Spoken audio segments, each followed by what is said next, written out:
बहुत प्राचीन समय की बात है। वैकुंठ धाम में भगवान विष्णु अपने दिव्य धाम में विराजमान थे।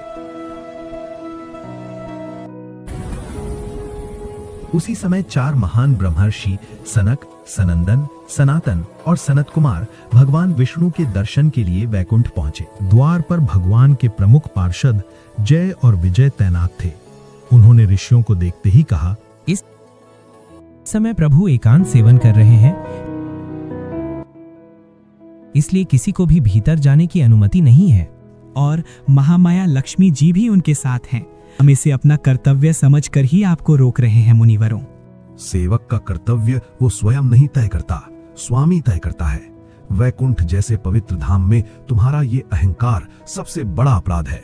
तुम दोनों वैकुंठ के योग्य नहीं हो, जाओ मृत्यु लोक में जन्म लो। क्रोध में आकर चारों ऋषियों ने जय और विजय को श्राप दे दिया। इतने में भगवान विष्णु और माता लक्ष्मी स्वयं वहां प्रकट हो गए। भगवान विष्णु ने ऋषियों से कहा, महात्माओं, यदि मेरे सेवकों से अपराध हुआ है तो उसके लिए मैं आपसे क्षमा मांगता हूं।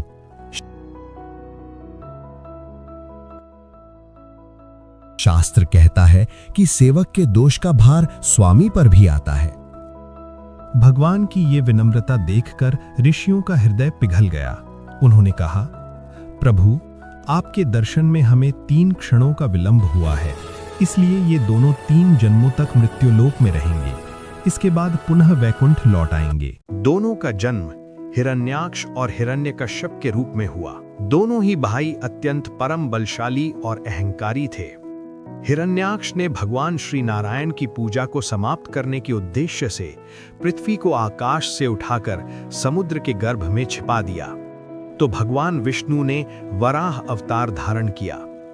प्रभु समुद्र के भीतर हिरण्याक्ष से युद्ध करने उतरे। अंततः प्रभु ने हिरण्यकश्यप का वध किया और अपने दांतों पर पृथ्वी को उठाकर उसे समुद्र से बाहर निकाल लाए। अपने भाई के वध से हिरण्यकश्यप क्रोध और शोक से भर उठा। गुरु के परामर्श से उसने ब्रह्मा जी को प्रसन्न करने के लिए घोर तपस्या की और उनसे वरदान मांगा। हे ब्रह्मादेव, मुझे ऐसा वर दीजिए कि आपकी बनाई किसी भी सृष्टि से मेरी मृत्यु न हो, न मनुष्य से, न पशु से, न देवता से, न दैत्य से, न भीतर मरूं, न बाहर, न दिन में, न रात में, न अस्त्र से, न शस्त्र से, न पृथ्वी पर, न आकाश में। युद्ध में कोई भी मेरा सामना न कर सके और समस्त लोकों में मेरी प्रतिष्ठा भी आपकी ही भांति हो जाए। ब्रह्मा जी ने उत्तर दिया, तथास्तु। वरदान प्राप्त होते ही हिरण्यकश्यप का अहंकार और भी बढ़ गया। लेकिन तभी भगवान श्री हरि एक खंबे से नरसिंह रूप में प्रकट हुए। न मनुष्य, न पशु, न दिन, न रात, न भीतर, न बाहर। और इस प्रकार हिरण्यकश्यप का पहला जन्म समाप्त हुआ। पुनः दोनों का जन्म रावण और कुंभकर्ण के रूप में हुआ। उस जन्म में श्री हरि ने श्री राम के रूप में अवतार लिया और तुम दोनों का उद्धार किया। इस प्रकार दूसरा जन्म पूर्ण हुआ। अब अंतिम जन्म आया, जिसमें श्री कृष्ण की बुआ के पुत्र शिशुपाल के रूप में जन्मे और प्रभु ने अपने हाथों से शिशुपाल के मानव शरीर से मुक्त करके उद्धार किया। दंतवक्र श्री कृष्ण की बड़ी बुआ के पुत्र के रूप में इस धरती पर शिशुपाल के साथ जन्मा।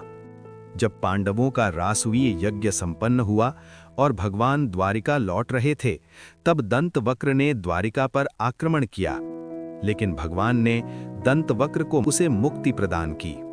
इसके बाद दोनों अपने वास्तविक जय और विजय के रूप में वैकुंठ धाम लौट गए।